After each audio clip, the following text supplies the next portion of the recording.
แล้วก็วันนี้ดร.ริชาร์ดวองซึ่งเป็นพาร์ทเนอร์สื่อของผมเนี่ยจะมาอธิบายเกี่ยวกับทั้ง Ph.D กับ Omic therapy นะครับในช่วงท้ายเนี่ยก็จะมีการสรุปถึงเรื่องของ immunotherapy ก็บังเอิญพาร์ทเนอร์ท่านหนึ่งที่ดร.อิโตะบังเอิญท่านติดงานแต่ท่านกรุณาได้อัดวิดีโอเทปแล้วก็thank you Kumi for giving us a very good presentation about immune cell anti-aging and cancer prevention เอาละครับเพื่อเป็นการเสียเวลาในการบรรยายครั้งนี้จะทำเป็นไบลิงกัวลเพราะฉะนั้นส่วนที่ถ้าผมเป็นคนบรรยายก็จะพูดภาษาไทยยาวหน่อยแล้วก็จะพูดสรุปภาษาอังกฤษสั้นๆแต่ถ้ากรณีที่เป็น foreign speaker ก็จะบรรยายภาษาอังกฤษแล้วก็ผมก็จะสรุปเป็นภาษาไทยเล็กๆสั้นๆ Okay so today is about the time that we will start to open the workshop. The title of the workshop today is Biomedical Innovation on Longevity and Health, which include precision diagnosis, omic therapy, and immunotherapy. I think some of you are well aware the meaning of them, but you may not understand deeply how we can use it. And I have been supporting Mae Falong for many years. I have to say that this workshop is the first attempt to give them the information that they can use in clinical practice. Because before then, we always skip lecture and they understand. When they go back, they will know what to do. So for those of you who have joined the workshop today, please feel free to connect with us. We will be offering series of lecture, and then also I would like to have collaboration, especially on research and development, and as well as supporting the patient. So the first speaker today is Dr. Richard Fong. If I were to tell you how great he is, it will take me about half an hour to do so. So I'm just heard that he is great scientist, and thank you for him to decide to support Thailand. Maybe Richard, can you tell them a little bit of yourself and the topic, please? Everyone can hear me or something? Yes. Yep. So thank you for the invitations from Dr. Kampon side and Wang. So today I'm joining here to give you the preliminary overview of how we are going to treat the future patients. So my role I'm a medical specialist as well in the medical professions. I'm also a genomic specialist, which is a Ph.D. in genetics. So, and I'm also a science commercialization expert for the past 20 years based in New Zealand. So myself is heavily based in NZ, and 3 years ago coming down to Thailand because of my World Health Organization project with tuberculosis. So this is where I touch base on a lot of the rapid diagnostics, precision diagnostics, and how the genomic sequencing and DNA sequencing play an important role in clinical and R&D research. So, today, just letting you know, so most people are aware, everyone is talking about genomics, okay? But genomics is just the tip of the iceberg. So it's just the preliminary basic information that you get, but then beneath genomics, there's actually a lot of more things that we need to solve. That is where the perspective of multi-omics coming in, and this is where I'm going to talk more and how we actually going to help a lot of the clinicians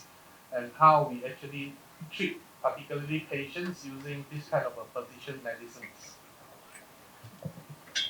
So One Health Initiatives was started up earlier by World Health Organization way back like more than 15 years ago. So and then back in maybe like 7, 8 years ago, we started this up in New Zealand. So under the branch of the New Zealand Genomics and also the Otago University, where we start to branch out to find out the root causes of a particularly disease. Either it can be communicable or non-communicable. So this is kind of important because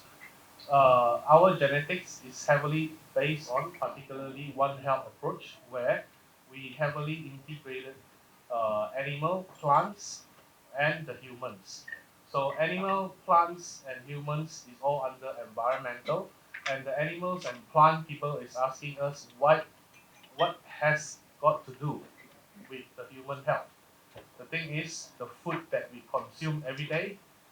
is a lot of pesticides, antibiotics, xenobiotics. So this is why it indirectly affecting us without us knowing it. So that's why lots and lots of people are getting more and more cancer, especially in China now that you can see a significant jump on cancer every year. So that's why I've been pushing a lot of all this into One Health. ครับดรชัดก็ได้ประชาธิปัตย์เกี่ยวกับความสำคัญของจีโนมิกนะครับโอมิกเทอราปีดิชั่นไดโนซิสแล้วก็ที่สำคัญที่สุดก็คือเขาได้มีบทบาทสำคัญเริ่มจากที่นิวซีแลนด์ที่ได้พัฒนาวิจัยในเรื่องนี้มาก่อนนะครับซึ่งในมุมมองเนี่ยมันไม่ได้ครอบคลุมเฉพาะสุขภาพของมนุษย์เท่านั้นยังจะมีของสัตว์และพืชในด้านนี้เองนะครับยกตัวอย่างเช่นถ้ากรณีที่เรากินอาหารจากสัตว์หรือพืชที่คอนเทมิเนตด้วยสารพิษก็ทำให้สถิติเป็นมะเร็งสูงขึ้นเพราะฉะนั้นในการดูแลปัญหาเนี่ยมันก็ต้องดูแลให้ครบหรือวิทยาทางด้านสัตว์พืชและมนุษย์และก็สิ่งแวดล้อม So before we go into details about all the precision diagnostics, so we have to understand the tip of the iceberg, which is the genomics, and what is it all about. Everyone is talking about genomics nowadays, but then do they really understand the concept behind the genomics and how we should move forward such precision medicines? ครับจีโนมิกเนี่ยครับเป็นเหมือนกับยอดของภูเขาน้ำแข็งที่โผล่ขึ้นมาพื้นแล้วเราก็เริ่มเข้าใจมัน So if you can see, so our every one of you here is unique. So we are the building blocks for us of this all phenotypes, genotypes, genes expressions. It's all start from your DNA, which is start from your nucleotide, which is ATGC.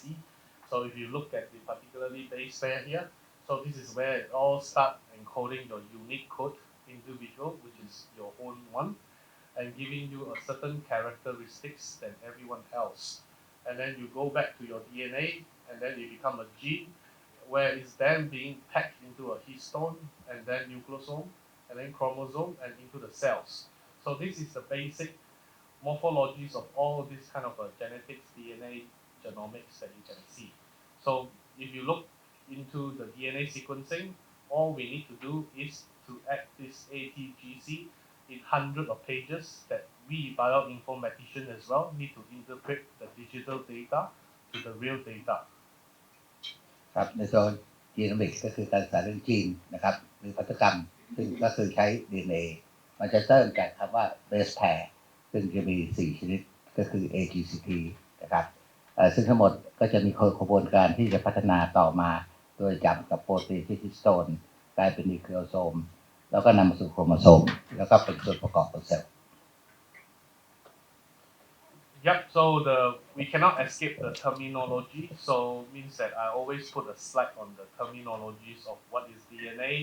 I think pretty much everyone in the science and medical background will know what is all this about. So, but then the important point is the related materials of the last 3 genomic sequencing and omics. Okay, genomics is the Bible of a living organism,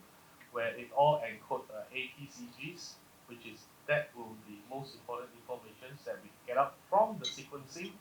which is a technique and technology to interpret a lot of all this data. And then omics is a large collections of all, we call it as a OME or omics, because it's not only limited to genomics, but it's limited to others as well. I will be discussing that later. ในส่วนของจีโนมิกนะครับก็เหมือนกับเป็นคัมภีร์ที่เขาเรียกไบเบิล รวบรวมข้อมูลกับสิ่งที่มีชีวิตไว้นะครับแล้วก็จะพูดถึงจีน sequencing แล้วก็เอามาเชื่อมโยงกับส่วนที่เรียกว่า omic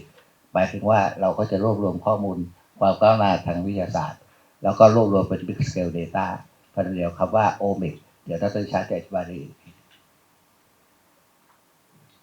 So when we touch a lot of genomics,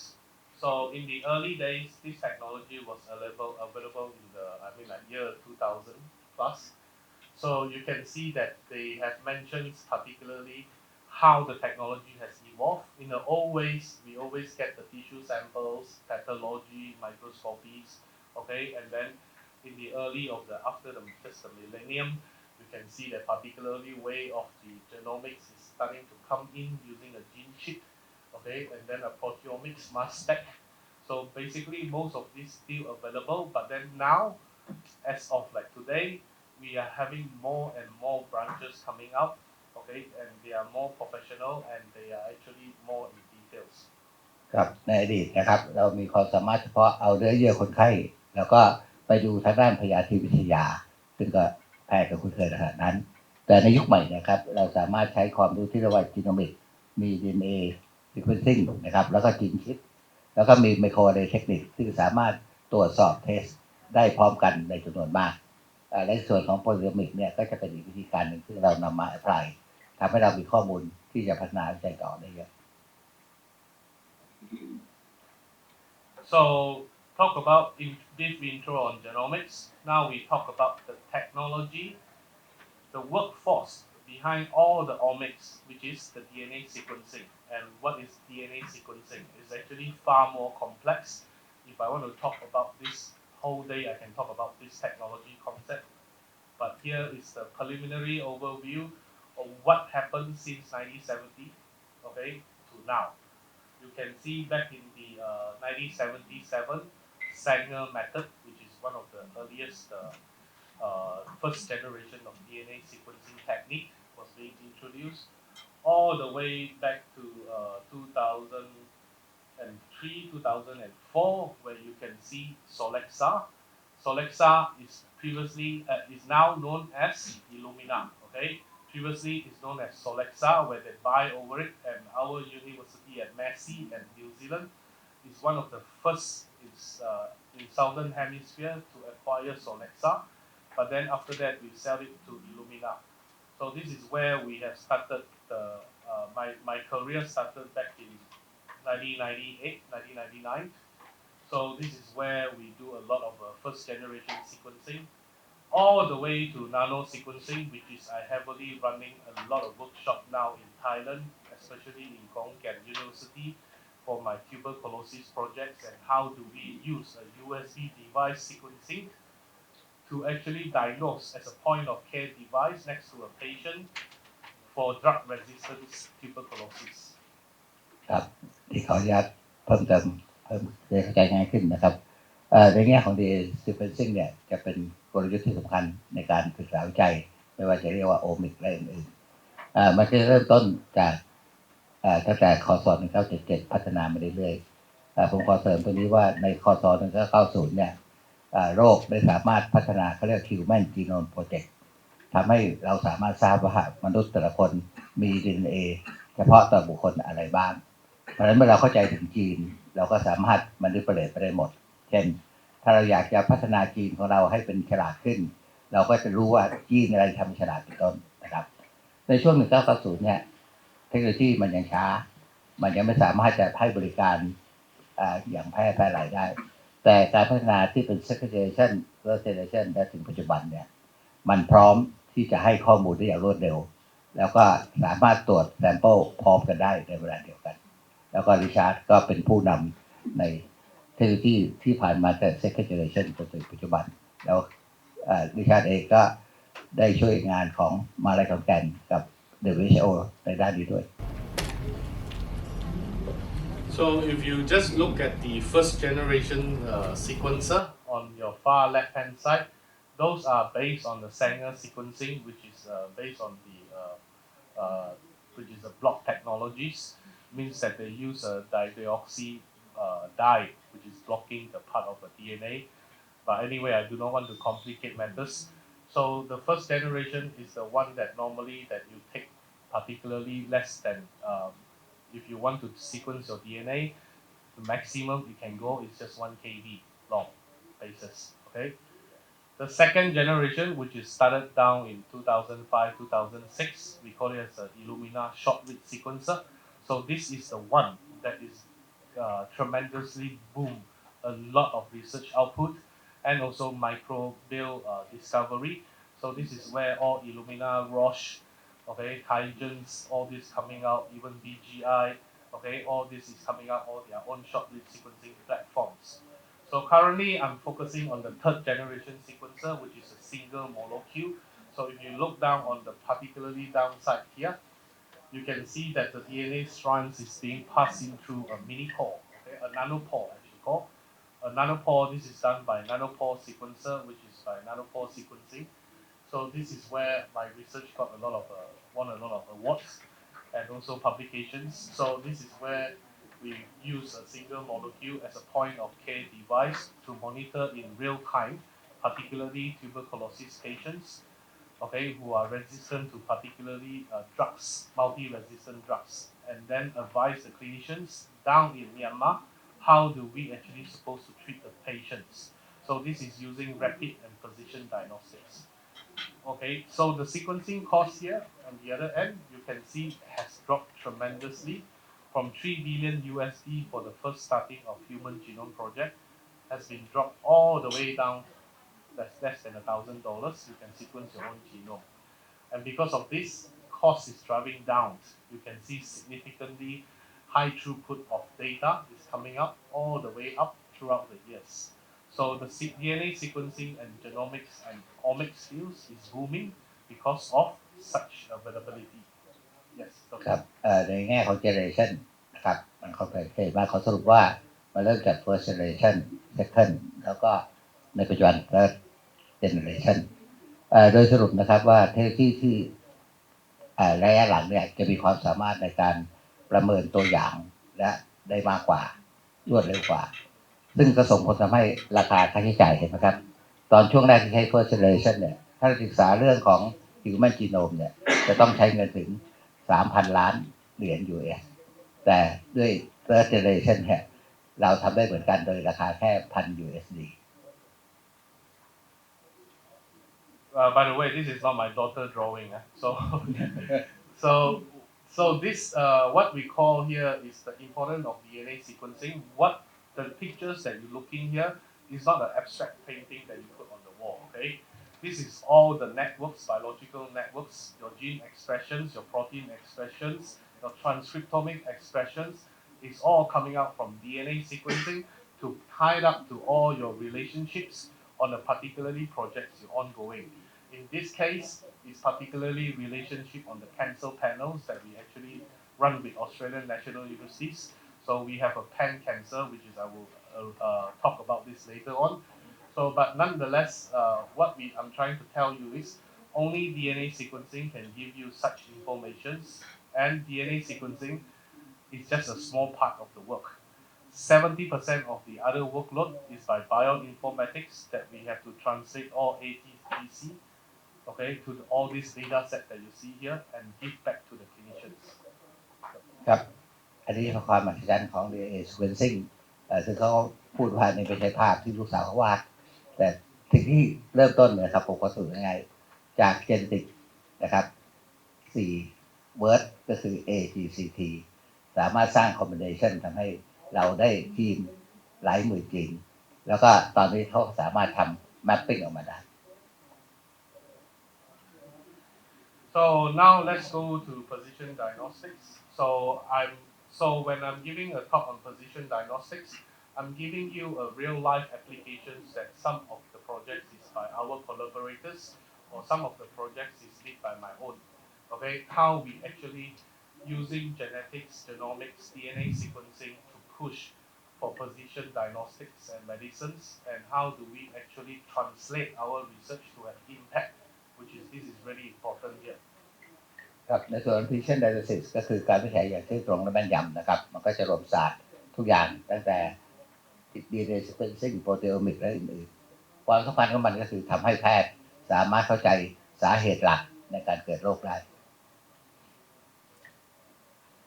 So mostly precision diagnostics is going to depend on your biomarkers, okay? A measurable indicators in your bodies or in your normal process reactions that how do we find such biomarkers and highlighted the importance of it and also the particularly role inside your body. So in biomarkers is generally divided into two categories, okay? So one is a predictive and one is a prognosis, okay? The prognosis here is where you can see particularly patients who have the biomarker identity. Let's say, for example, breast cancer, we will have a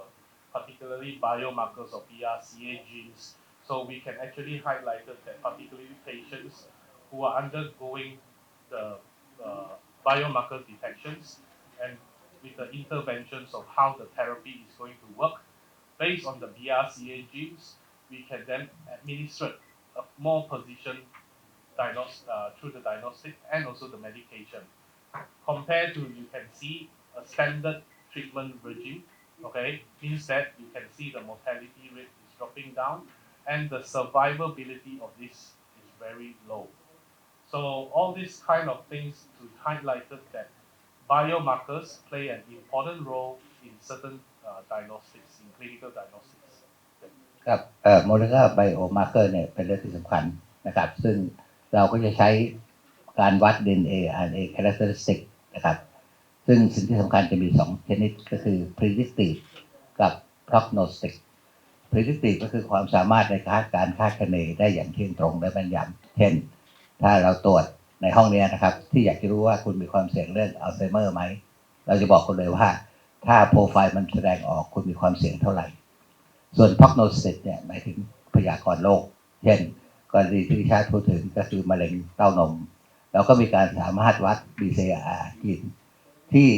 จะรู้ได้เลยว่าคนเหล่านี้ถ้ามีหรือไม่มีจะตอบสนองต่อการรักษาแตกต่างกันอย่างไร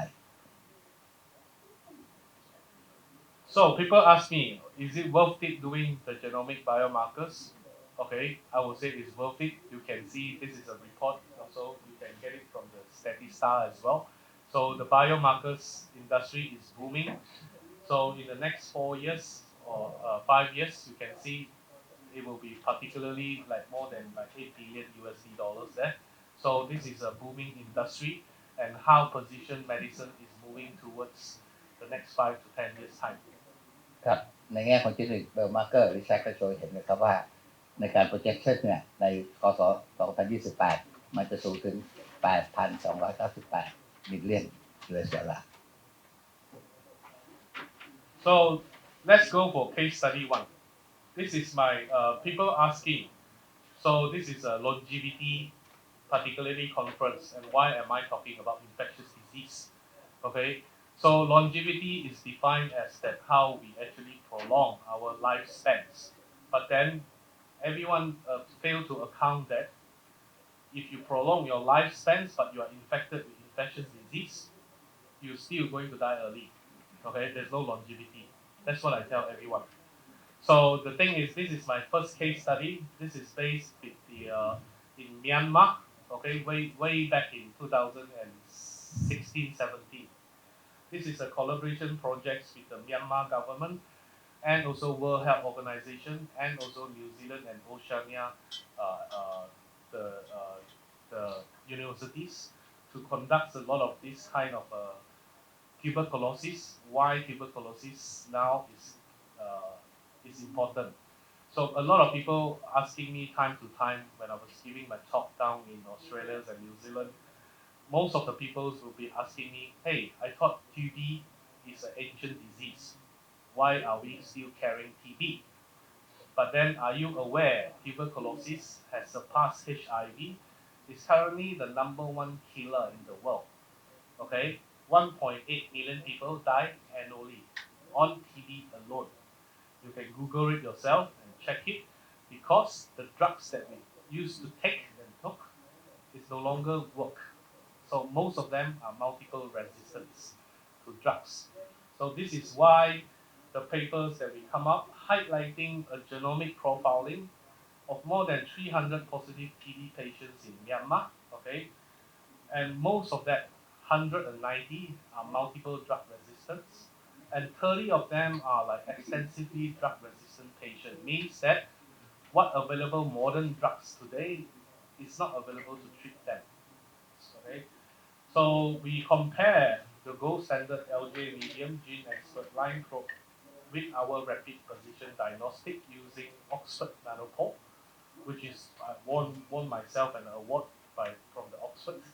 So this is where we could prepare all these kind of comparative tests and publish this paper with an accuracy of 99% there. Okay, so because of this, we also do some translational research where after Myanmar National Initiative for TB and the government has changed the protocol to adapt using whole genome sequencing as a diagnostic methods, the mortality rate has starting to drop. Okay, this is where we prove and debate down in the parliaments, and they have changed that in 2018. So this is where will be my first translational research applications with social impact. กับ case study ที่พี่ชัดพูดถึงเนี่ยนะครับจะมุ่งเน้นในการรักษาทิวเบอร์โคลซิสหรือวัณโรคสำหรับหมอทั่วไปรวมทั้งผมด้วยนะครับเราอาจจะบอกว่าเป็นโรคเก่าแล้วแต่จากการศึกษาวิจัยทางระบาดวิทยาพบว่าขณะนี้มีประชากรจำนวนมากถึง 1.8 ล้านคนที่ต้องเสียชีวิต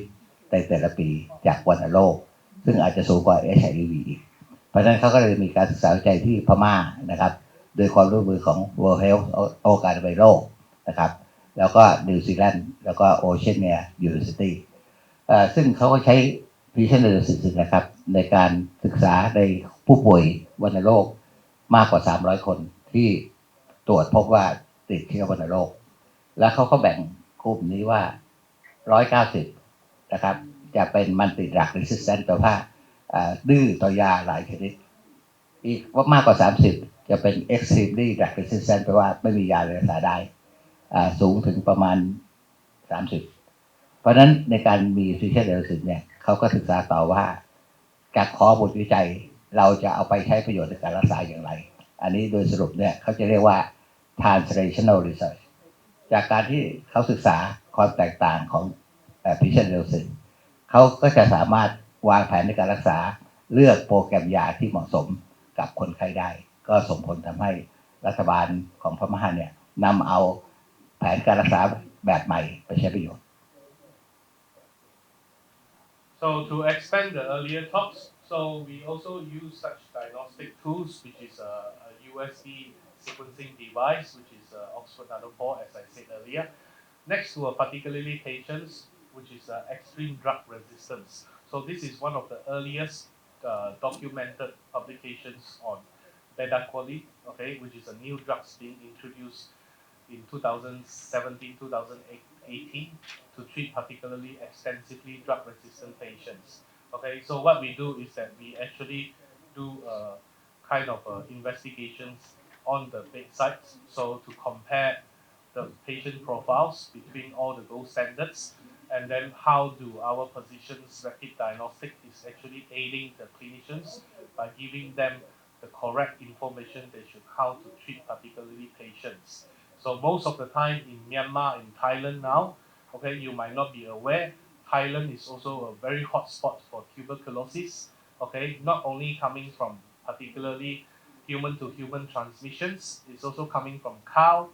okay, and then also birds, okay. I got a paper just recently published from Mycobacterium avium, where it's infected direct from bird to humans, okay. So nonetheless, what I'm trying to mention here is that how do we actually use such tools like precision diagnostics to actually manage the particularly patient care as a point of care device. So it's a powerful approaches that we can use, and we must be kind of knowledgeable on how we're supposed to train and spread the educations to the clinicians. This is my functional role here. ครับอันนี้ก็เป็นถึงที่เขาได้ follow up จำได้นะฮะกลุ่มที่เราเรียกว่า extreme TB drug resistant ก็คือดื้อต่อยา ทุกชนิดก็ว่าได้ก็จากความรู้เนี่ยก็นำไปสู่การพัฒนายาใหม่ชื่อเบต้าควิลินนะครับซึ่งสามารถจะรักษาพวกที่ดื้อยาต่างเหล่านี้ได้เพราะฉะนั้นนี้ก็นำไปว่าการรักษาที่เริ่มต้น T-cell diagnosis ก็จะเอาไปพิจิตรแล้วก็ prognostic แล้วก็ประกาศความสำเร็จในการใช้ประโยชน์ในการพัฒนายาใหม่ได้ So this is kind of a biomarkers and also the gene expressions that we found out on the gene ontology and CAT pathway. So this is where when we run it on the analysis on the bioinformatics data from the Myanmar, particularly patients, that we actually found out the red color and the pink color is actually happens on a lot of patients too. So from this, we can build a certain biomarkers based on the predictive models on the epidemiology scale studies where we can particularly screen along with their family members to see anyone who carry the similar gene expressions down in this pathway that we can link up to everyone and then start to do track and trace. So this is where it can become can be a powerful tools. It depends on how we want to approach. In this kind of in these slides, you see that we actually conduct a population scale studies and to predict whether there is a human to human TB transmissions in Myanmar. In fact, I do not want to say that, but nonetheless, you can check the papers, but it is possible human to human transmissions. ครับอันนี้ให้เป็นตัวอย่างในการพิกอัพเรื่องโมเลกุลาร์ไบโอมาร์เกอร์หลายชนิดนะครับในการเกิดวัณโรคเห็นไหมจะมีสีแดงสีส้มสีน้ำเงินอะไรพวกนี้ทั้งหมดเนี่ยจะทำให้แพทย์มีทูที่จะศึกษาในเชิงระบาดวิทยาจะสามารถบอกได้เลยว่าไอ้ disease ที่ผ่านมาเนี่ยมันอาจจะติดต่อได้ทั้งจากคนสู่คนนะครับแล้วก็จากวัวกับนกที่เขาพูดถึงเมื่อกี้นี้อันนี้ก็ทำให้เป็นข้อมูลที่เราจะนำมาประโยชน์ในการรักษาปัญหาแล้วก็ป้องกันโรคได้อย่างถูกต้อง So enough with the communicable disease, which is infectious disease. So now we move into a non-communicable disease, which is cancer panel. So if you look at the cancer biomarkers, so a lot of the cancer biomarkers is evolving is actually evolving from the multi-omics approach. Okay, so and recently, if you look at the foundation one down in the US, they are one of the very first FDA approved where they are being used as a targeted therapies and more than 324 gene expressions being profiled to give you a predictive analysis on what kind of genes that you might carry and your risk to a certain type of cancer. So you can see that the particularly one of the inhibitors of the biomarkers we screen for cancer patients is using the immunotherapy, which is unfortunately Dr. Ito is not here. That I'm trying to highlight that a lot of the immunotherapy now is using biomarkers and also essential kind of a precision diagnostics in order to treat cancer patients. ครับตัวอย่างนี้เป็นตัวอย่างที่เราเอาเรื่องของ Ph.D. molecular biomarker เนี่ยมาใช้ในการวินิจฉัยนะครับมะเร็งสิ่งที่เห็นเนี่ยนะครับเราจะพบว่ามันจะมี target therapy หลายชนิดแปลว่ายามุ่งเป้าที่พัฒนาสำเร็จจากองค์ความรู้ที่ว่ามะเร็งชนิดไหนนะครับมี target อะไรยกตัวอย่างอันหนึ่งซึ่งเขาพูดถึงก็คือเราสามารถสกรีนความสำเร็จของ immunotherapy ได้โดยการศึกษาเกี่ยวกับจีนต่างๆที่สำคัญสำหรับที่เรียกว่า checkpoint inhibitor เป็นต้นเพราะเนื่องจากองค์ความรู้นี้การรักษามะเร็งก็จะมีโอกาส support ได้ด้วย molecular biomarker. Yep. So we call this kind of a cancer panel approach is more on the as a diagnostic tool. We call it as the onco-omics. Onco here means oncology. So omics means it's a multi-branch of omics that we branch out. So to understand the tumor, to understand the cancer, okay, we cannot base on the organ. So if you notice most of the malang or cancer, they are more on organ based, okay? I got pancreas cancer, I got lung cancer, I got breast cancer.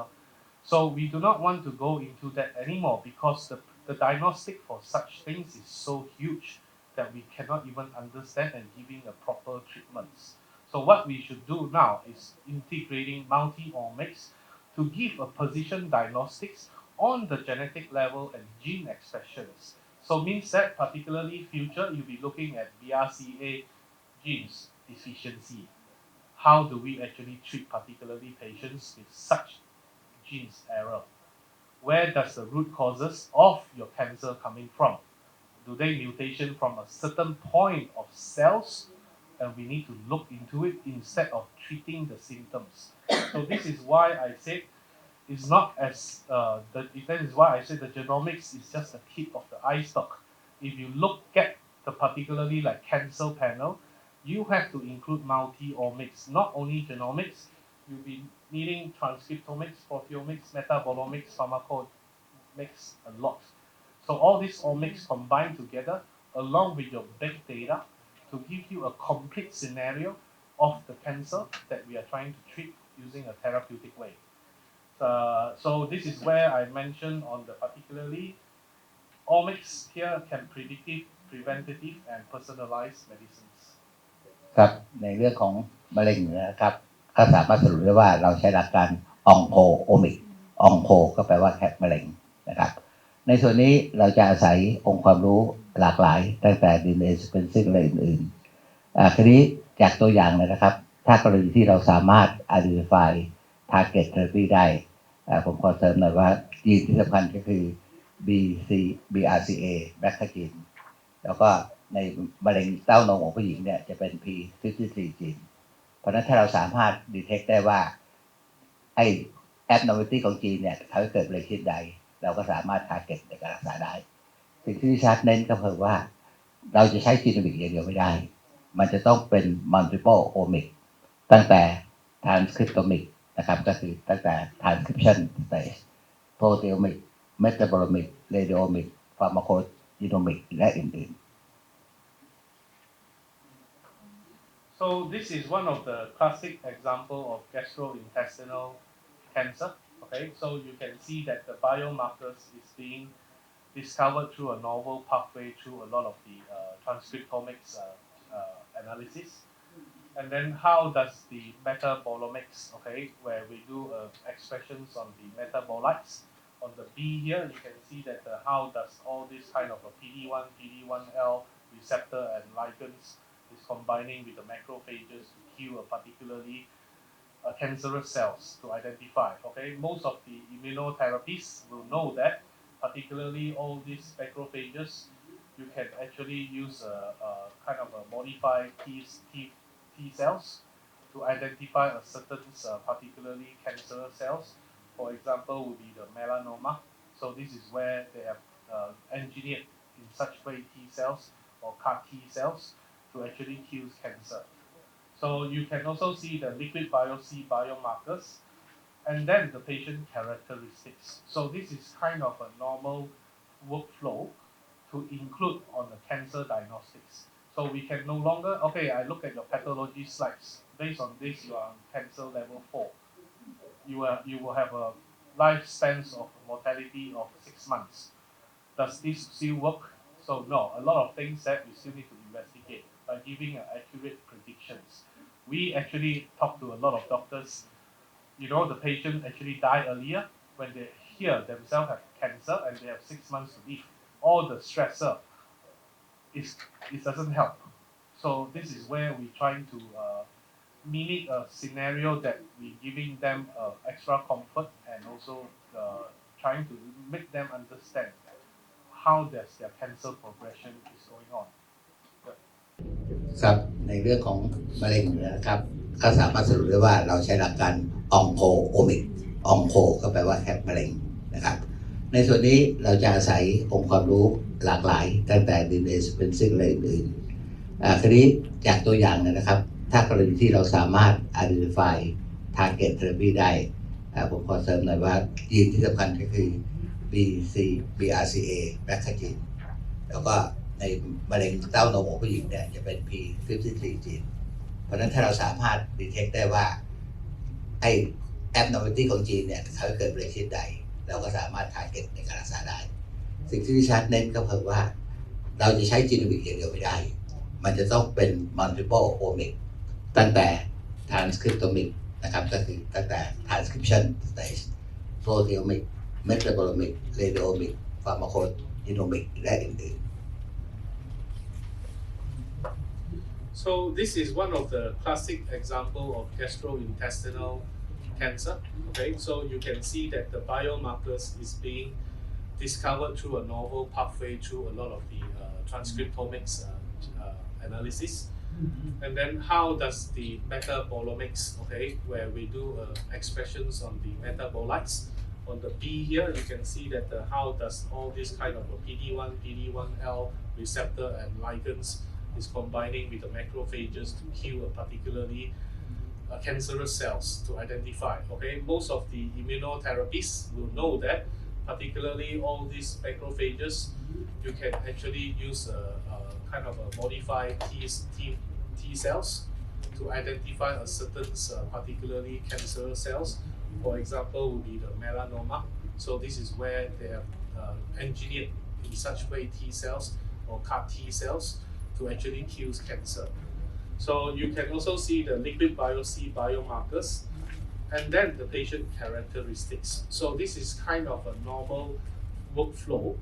to include on the cancer diagnostics. So we can no longer, okay, I look at your pathology slides. Based on this, you are on cancer level 4. You will have a lifespan of mortality of 6 months. Does this still work? So no, a lot of things that we still need to investigate by giving accurate predictions. We actually talk to a lot of doctors. You know, the patient actually die earlier when they hear themselves have cancer and they have 6 months to live. All the stressor, it doesn't help. So this is where we try to mimic a scenario that we giving them extra comfort and also trying to make them understand how does their cancer progression is going on.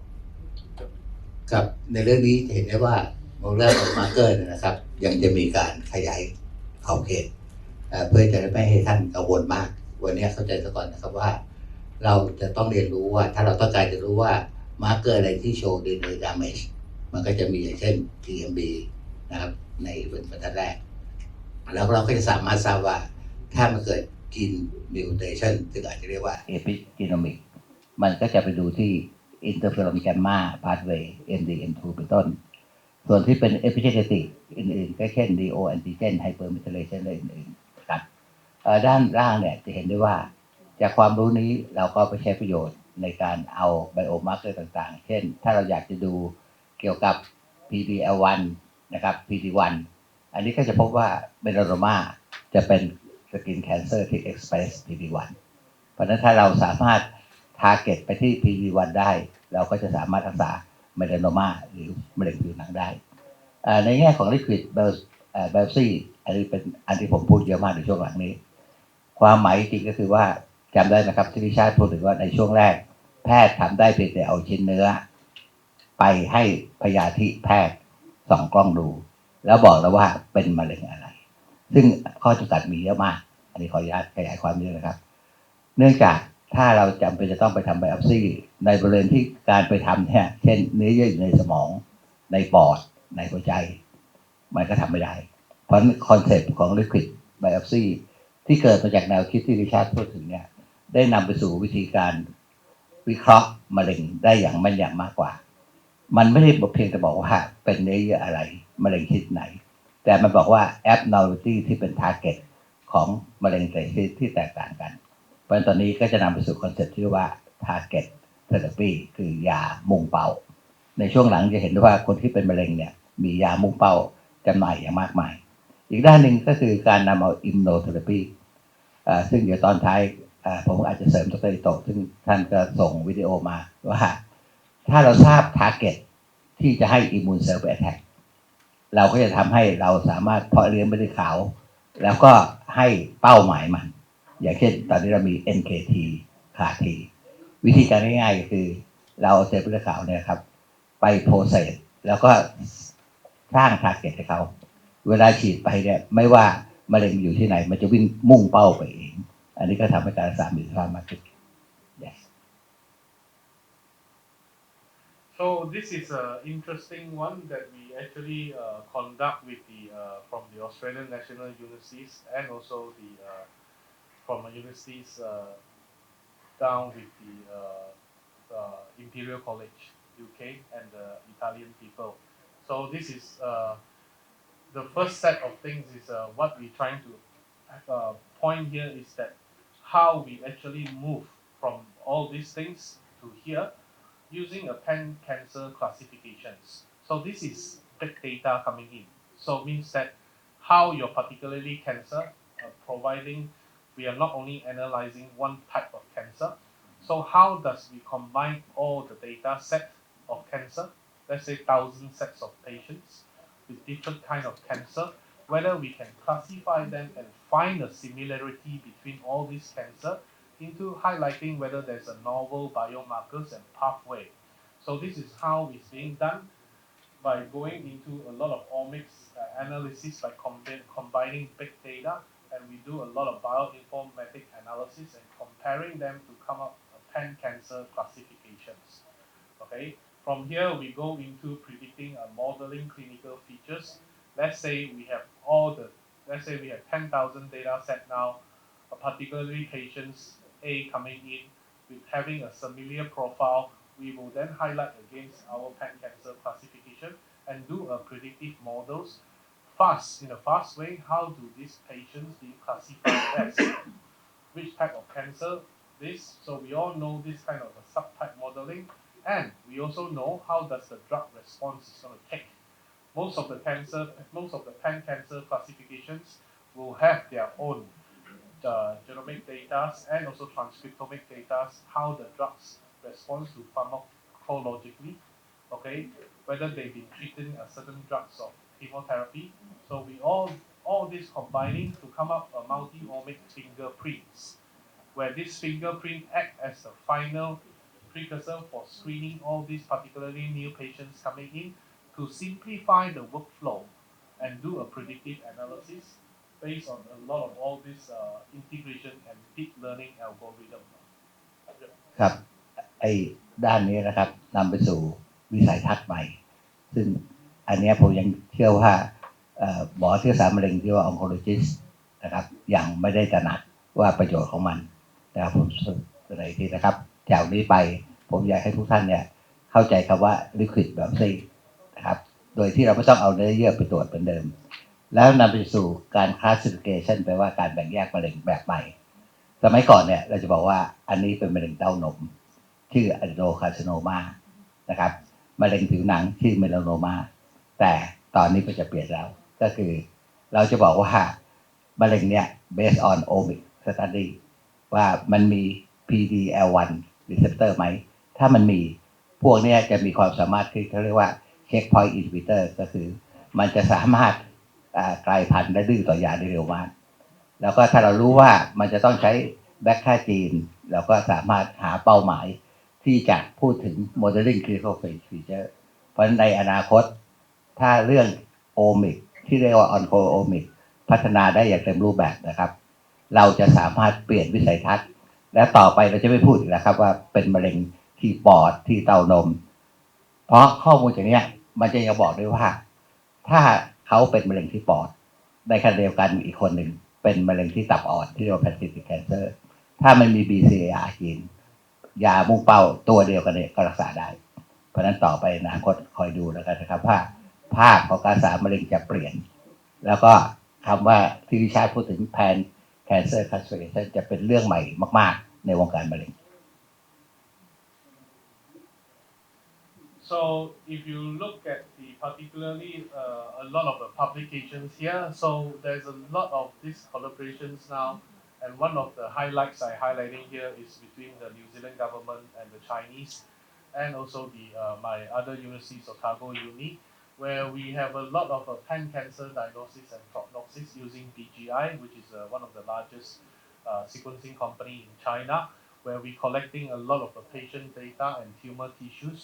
to come up this kind of a predictive modelings. So how do we actually create such database? And then from such database, we create a kind of a cancer discovery panel which is a genotyping-based sequencing approach where it's faster. So it means that it's come up in a cassette tape. You run through a certain, we have all the biomarkers along with all the alleles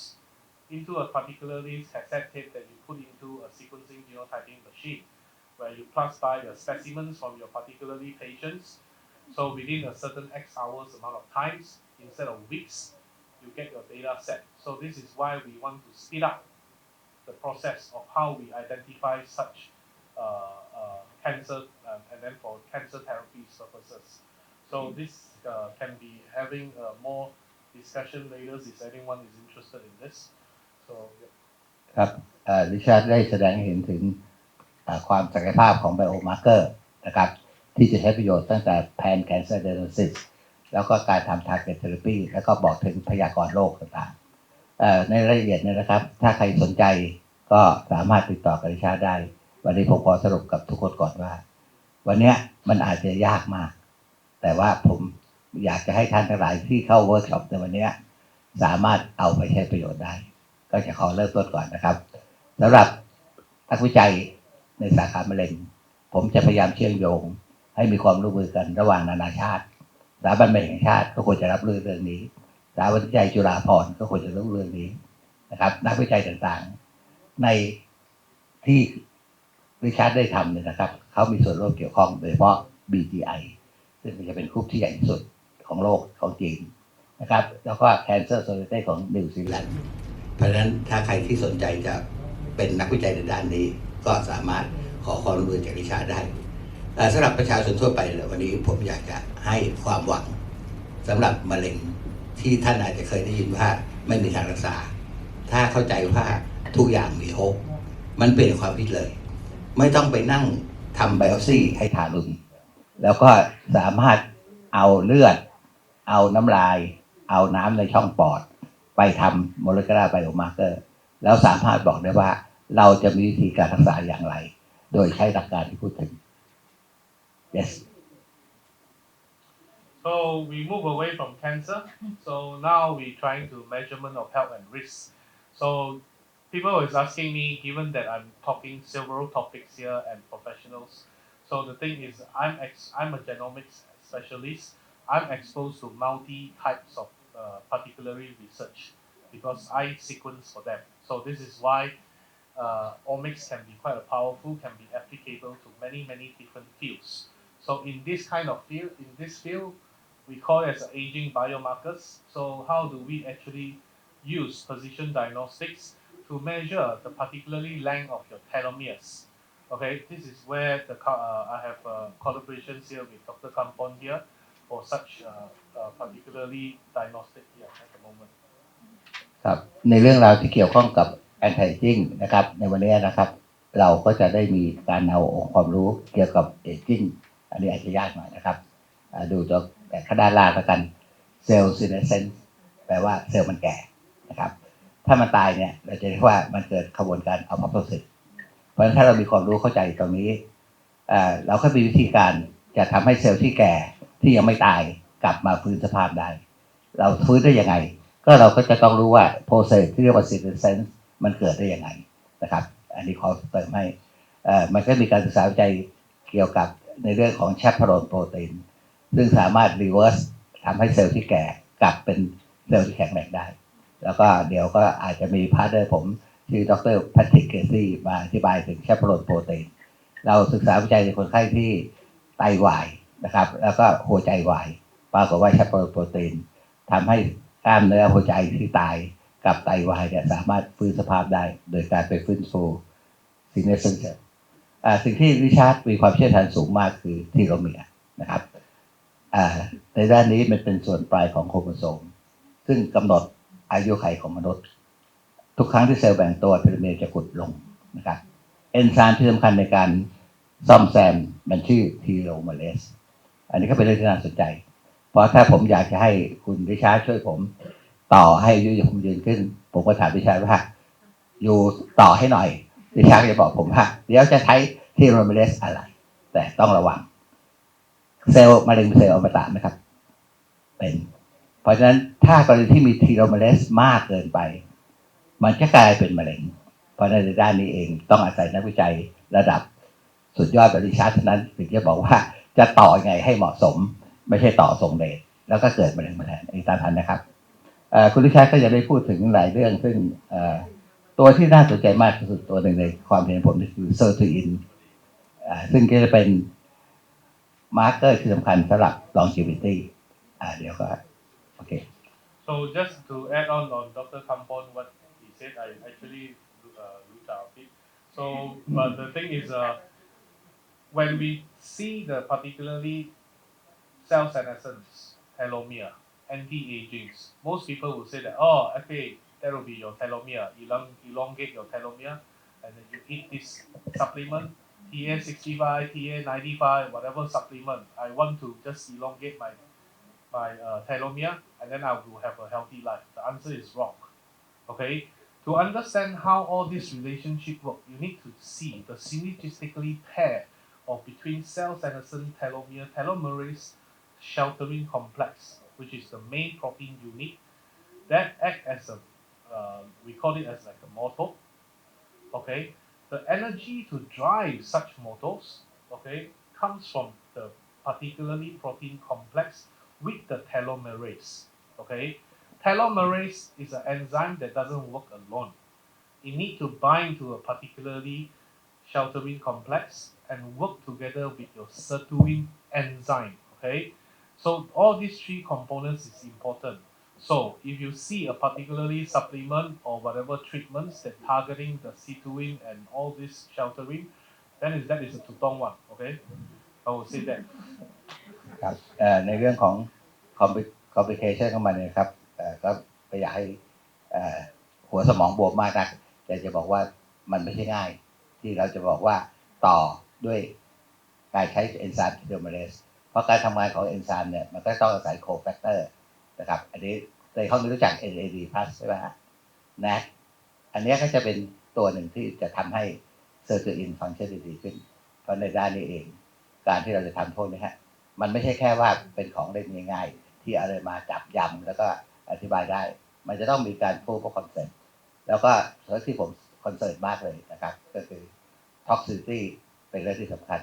เพราะฉะนั้นอย่าไปเสี่ยงกับอะไรที่มีการโฆษณาโดยไม่มีการ proof of evidence เด็ดขาด So if you look at the Maurice Wilkins Center, which is for biodiscovery, so which is I'm also a fellowship and principal investigator there. So which is nicotinamide, okay, NMN. One of the world's first publications is by Auckland University of Technology down in New Zealand. So you can see particularly how the anti-aging has come in the way earlier in New Zealand. Okay, before it become more popularized. Okay, so what I'm trying to see is you can see that even the particularly papers that we highlighting NMN, okay, NAD, it all become particularly to boost sirtuin functions, to increase the efficiency of the particularly enzyme that directly enzyme is affecting the whole sheltering complex and drive the telomerase more efficiently. Okay, so means that we need to look into deeper of how in the genetic levels and protein expressions along with this how does it work instead of just giving supplement to telomerase which is doesn't help much. Okay, so means that we should really focus the force behind the telomerase. โอเคครับตัวนี้เป็นตัวที่ผมให้ความสำคัญสูงสุดเพราะว่ามันเป็นสารที่จะกระตุ้นให้เราชะลอวัยได้นะครับตัวนี้เห็นไหมชื่อนิโคตินามายโมโนคิวโคไทด์ชื่อย่อชื่อ NMN NAD+ ที่ในคลินิกต่างใช้กันเนี่ยมันต้องให้ทางหลอดเลือดซึ่งก็มีผลข้างเคียงบ้างถ้าให้เร็วเกินไปแต่ NMN เนี่ยเพอร์เฟกต์มากสามารถกินได้ทั้งปากเพราะฉะนั้นตัวนี้เป็นตัวหนึ่งที่เราจะสามารถเอาไปใช้ในการ activate ใน telomerase complex กับ sirtuin Richard can I ask you whether if someone interested in this product you have any product available with NMN The M&M is available everywhere as a single product, okay? But then nowadays, you have a lot of other different products that is actually boost core efficiency with NMN. So like what Dr. Kampon, they have an NAD nowadays, derivative. Okay, then you have a quercetin and all those quercetin, curcuminoids. Now a lot of all these pairing synergistically, where I have another sessions of that, particularly talk about functional ingredients and how we actually boost such anti-aging supplement, which is I'm creating one for Dr. Kampon one at the moment. โอเคครับอันนี้สำหรับผู้ประกอบการนะครับโดยเฉพาะคุณยุวดีที่มาคุยกันเนี่ยผมอยากจะฝากคุณยุวดีช่วยพัฒนาวิจัยผลิตภัณฑ์ชะลอวัยที่กินไปแล้วอย่าย้อนวัยได้สัก20 ปีนะครับซึ่งเราก็จะมีตัวหลายตัวที่เราจะสตาร์ทเช่น MMN แต่เราจะไม่ทำเป็น single product นะครับก็จะอาจจะมีการบวกสารอย่างเช่น quercetin ได้อื่น Thank you. So you can see that why do we actually go into this kind of a biomarkers? So the thing is because actually I'm going to talk more about that on the case 4, but you can see that actually geroscience is the one that actually can tell you the hallmarks of aging. We have a lot of biomarkers available, and how do we utilize such biomarkers? And what normally most of them is using a lot of ELISA or fluorescent in situ probe, where it's coming from your blood. So this is where particularly where I start to introduce a collaborations with the National University of Singapore, which is a close collaborator of mine, where they have a particularly rapid diagnostics of telomere length, okay, which is less than 3 hours, okay, which is I will show on the next slide, where I'm trying to commercialize this down in Thailand, and Dr. Kampon is one part of the team to commercialize it. So this is where we are also using such particularly telomere fast, like less than 3 hours test results, to give patients who are actually under therapy or who are eating supplements, what will happen of giving you evidence and validation study before and after you take a telomere supplement, whether you can see the result. So this is my role here to provide such evidence. โอเคครับสำหรับทุกท่านนะครับที่จะ information ที่จะแจ้งให้เนี่ยเพื่อจะแจ้งให้ทราบว่าถ้าต้องการจะให้มีการสนับสนุนไม่ว่าในการพัฒนา product นะครับหรือสร้างการรักษาเพื่อนำไปสู่วิธีชะลอวัยได้อย่างถูกต้องและแม่นยำเนี่ยกลุ่มของเราเป็นกลุ่มหนึ่งที่สามารถติดต่อได้แล้วก็ผมก็อยากจะฝากความหวังไว้กับทุกท่านด้วยนะครับผมอยากจะเห็นประเทศไทยเนี่ยมีผลิตภัณฑ์นวัตกรรมสุขภาพซึ่งในชาติเนี่ยยังไงก็ถือว่าเป็นคนไทยนะครับเพราะว่ามีเมียเป็นไทยแล้วก็ส่วนหนึ่งก็คือมาตั้งรกรากอยู่ประเทศไทยจนพูดภาษาไทยได้ค่อนข้างจะดีพอสมควรนะครับเพราะฉะนั้นผมคิดว่าเราร่วมมือกันก็จะสามารถทำให้ประเทศไทยเนี่ยเป็น wellness กับ medical hub ของโลกได้อย่างแน่นอน So the other important point is like this kind of a test, which is I'll explain on the next. So this rapid diagnostic test is kind of important hallmark for aging, okay? Because we would like to know the particularly molecular body clocks inside your body, the actual molecular clocks, okay? What is your real biological age? And then how do we actually increase your health span? We don't increase your lifespans, okay? Increasing your lifespans means that I live 100 years, but then for the past 30 years, I'm having all sickness pain. What's that for? So what I'm trying to do here is to get a predictive analysis such as precision diagnostics to increase the health spans of particularly, we call it as a healthy aging. Okay, it means that people towards the end of their life, whether they want to be less disease, if they use early predictive diagnostics, how we can actually supplement them certain particularly medicines and also herbaceutics. So this is where it's important hallmark that we actually trying to increase the health spans here. ครับในเรื่องนี้เองนะครับวิชาพยายามพรีเซนต์ถึงวิธีการที่เราใช้การวัดความยาวของเทโลเมียร์เป็นวิธีการพูดแต่สิ่งที่สำคัญที่วิชาพูดถึงเนี่ยอันนี้ผมก็อยากจะแนะนำกับทุกคนเลยนะครับที่เราพูดมาทั้งหมดเนี่ยเราพูดถึง longevity อายุยืนแต่ถ้าผมตอนนี้อายุ74แล้วจะมีชีวิตอยู่ต่อไปถึง120 ปี แต่ถ้า30 ปีที่เหลือนอนบนเตียงเอาไหมเพราะฉะนั้นอยากจะเข้าใจว่า health span สำคัญกว่า life span เพราะฉะนั้นก็อยากจะฝากไว้กับทุกคนในห้องนี้นะครับซึ่งคุณโคซากับคุณยุดีก็เป็นตัวอย่างของผู้สูงอายุที่หัวใจเป็นเด็กนะครับก็อยากให้พวกเราเนี่ยตั้งปณิธานร่วมกันว่าในชีวิตที่เหลืออยู่เราจะเป็นผู้สูงอายุที่ไม่เป็นภาระใครทำได้ยังไงก็คือเราจะต้องมีไลฟ์สเปนที่ดีขึ้นแต่เป็นไลฟ์สเปนที่มีความสุขมีสุขภาพที่แข็งแรงแล้วก็มีเฮลท์สเปนที่ดี Yep. So this particularly project was co-developed by a PhD students down in NUS, Singapore. So when the PhD students graduated, so my colleague, which is with the WHO network, was asking me, "Hey Richard, I heard that you're in Thailand. Whether you want to pick these projects up?" So this is where I talked to them, and then I found out that actually this is very interesting because the telomere is using a sort of a RT-PCR, and RT-PCR can be cheaply available in the laboratory of everyone. So what we can do is to come up with such panel for people to use on a certain reagents for the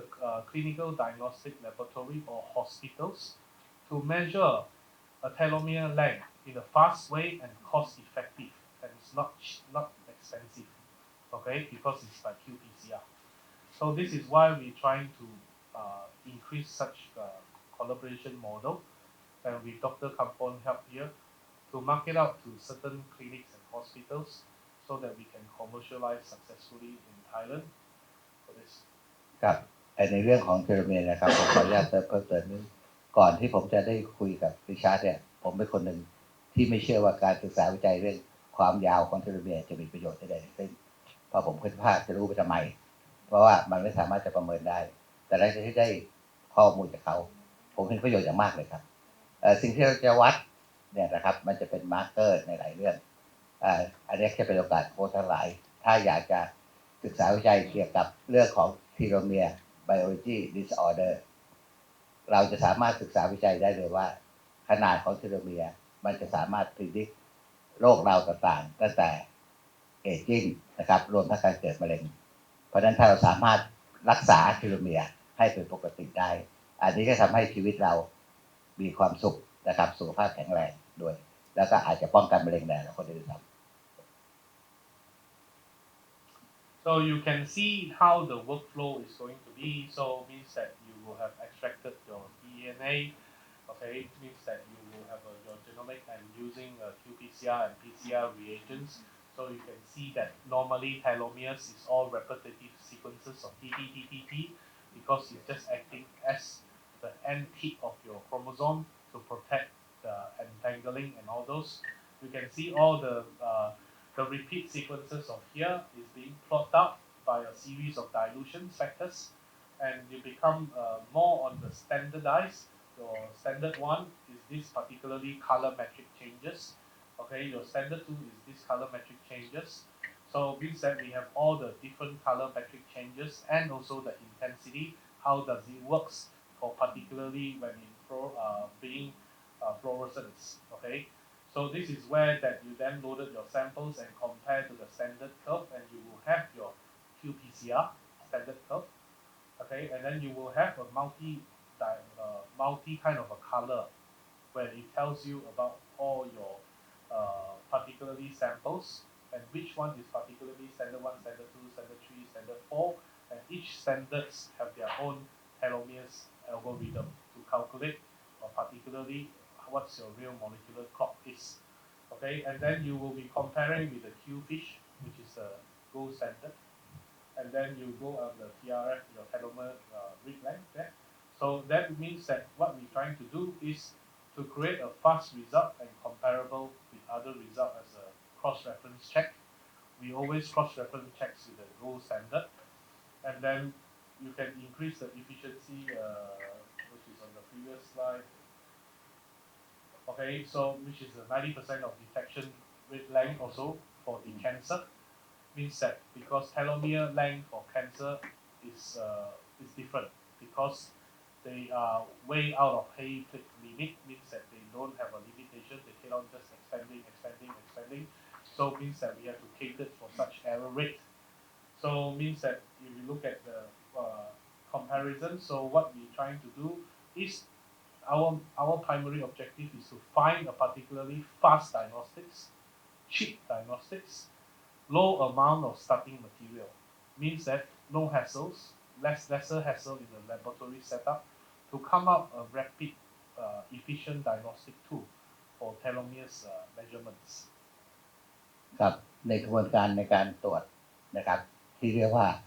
ทีโลเมียร์สตาร์ก็เอาเป็นว่ามันใช้เทคโนโลยีต่างๆที่สามารถตรวจได้สำเร็จอย่างรวดเร็วนะครับอันนี้เป็นความร่วมมือกับทางรัฐวิชาร์ดกับยูนิเวอร์ซิตี้สิงคโปร์อันนี้ผมถามผู้ทนายก่อนว่า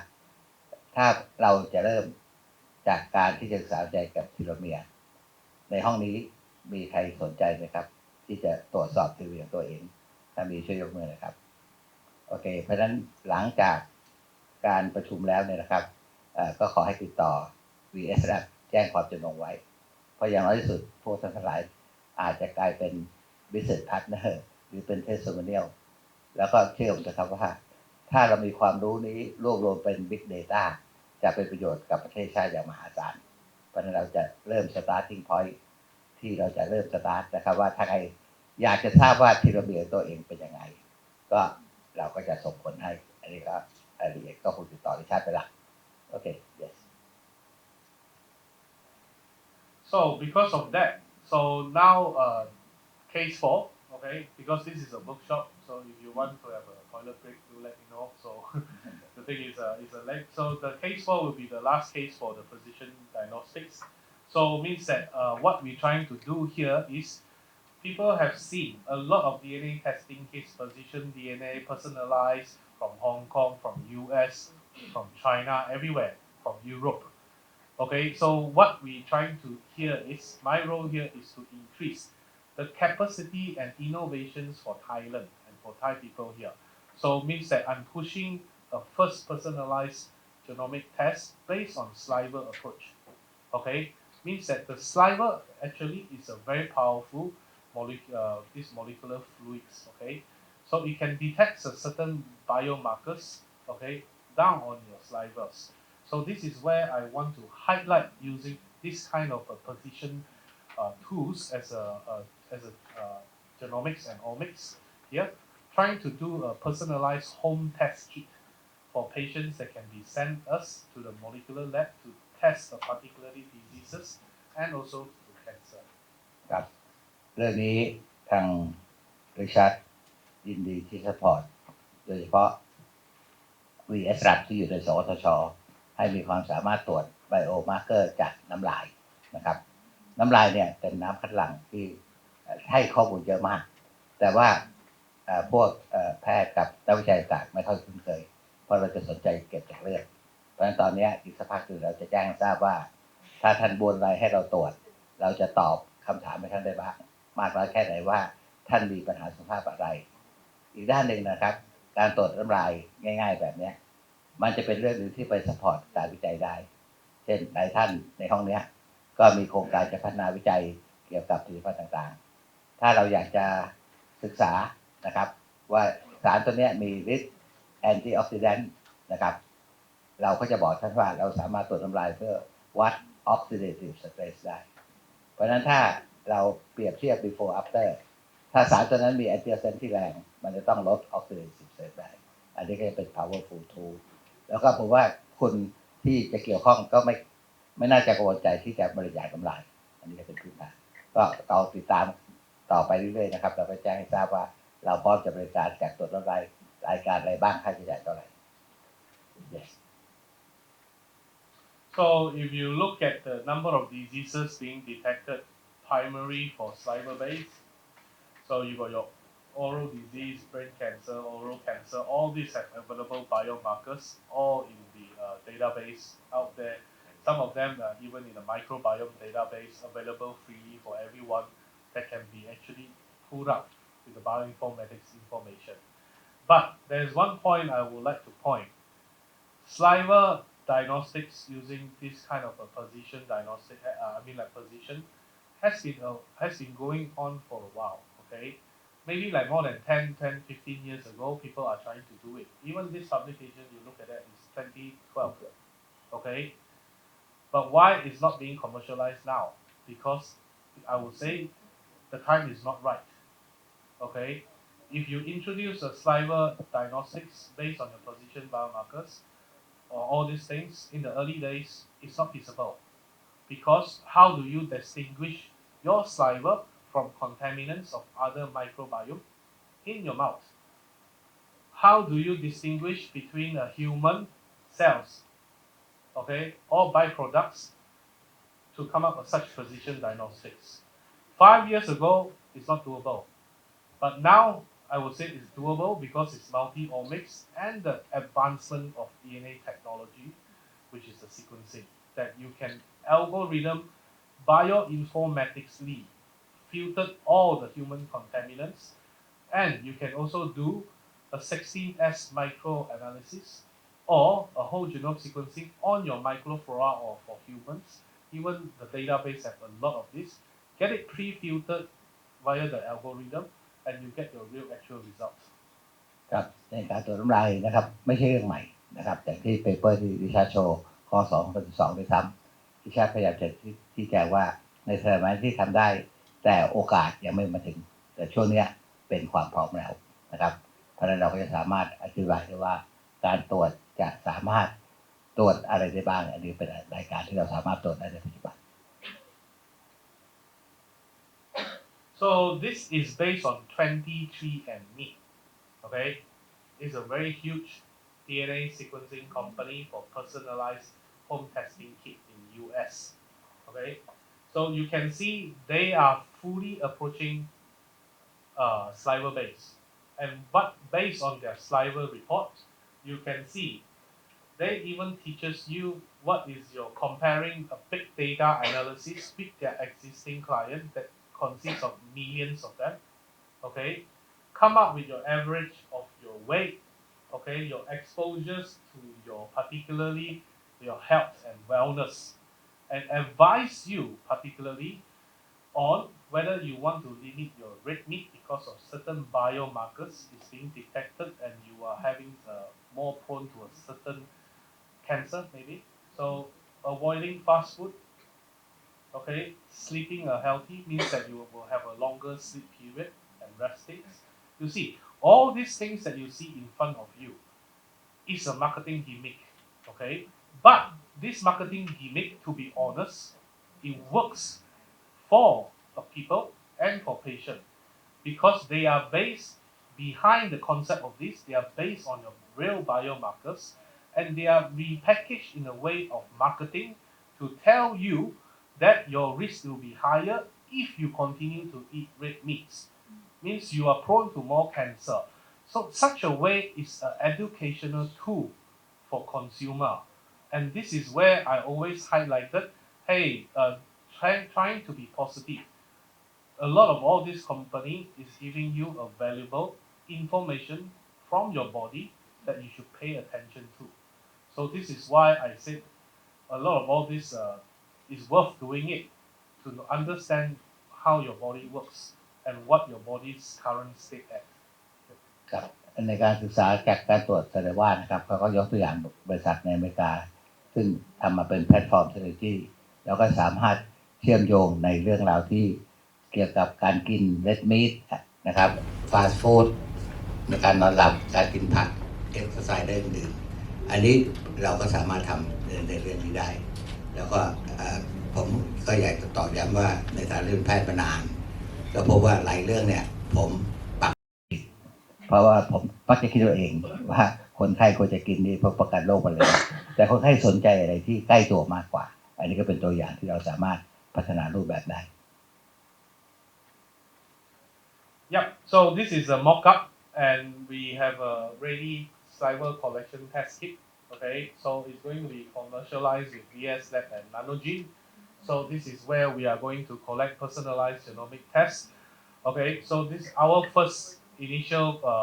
laboratory work is going to be sent down to NUS Singapore, okay, where they will do for our first report. So then they will fly down to us to transfer some of the technologies where I'm trying to set up a lab now in with Dr. Kampon here with Mahidol Universities. So this is where we are trying to fully investigate with our own researcher to push such commercialization. Maybe the first one fully made in Thailand, including the consumable. So this is what I'm pushing for. โอเคครับในอนาคตนะครับเพราะถ้าจะมีส่วนร่วมนะครับเราก็จะให้โอกาสประเทศไทยได้รับรู้ในการให้การบริการเราท่านได้การตรวจและแนวทางในการรักษาสำหรับช่วงเวลานี้มีใครอยากจะถามอะไรก่อนไหมครับก่อนที่จะเปลี่ยนหัวข้อเป็นเรื่องของ immunotherapy มีนะครับถามภาษาไทยก็ได้ครับถ้าไม่มีคุณท็อปครับเชิญมาข้างหน้านะครับในช่วงนี้ก็อยากจะให้รู้จักกับ contact person มาอยู่ข้างหน้าครับที่จะเป็นคนประสานงานในนามของ VS Lab เดี๋ยวท็อปอธิบายหน่อย VS Lab ตั้งอยู่ที่ไหนแล้วก็จะต่อได้ยังไงครับผมตัว VS Lab นะครับตั้งอยู่ที่อุทยานวิทยาศาสตร์แห่งประเทศไทยนะครับที่สวทชที่ธรรมศาสตร์รังสิตนะครับปัจจุบันก็คือเรามี lab อยู่ที่นั่นแล้วก็ถ้าเกิดท่านใดสนใจเนี่ยเดี๋ยวหลังจากนี้เราจะเริ่มรวบรวมข้อมูลเนื่องจากเป็น pilot project ที่เราจะเริ่มทำกันหลังจากนี้นะครับก็มันจะมีโบรชัวร์อยู่แล้วก็มีเบอร์โทรศัพท์ติดต่อได้ในเดี๋ยวหลังเลิกงานเราติดต่อกันได้ครับเดี๋ยวเราประสานงานผ่านเบอร์โทรศัพท์กันนะครับ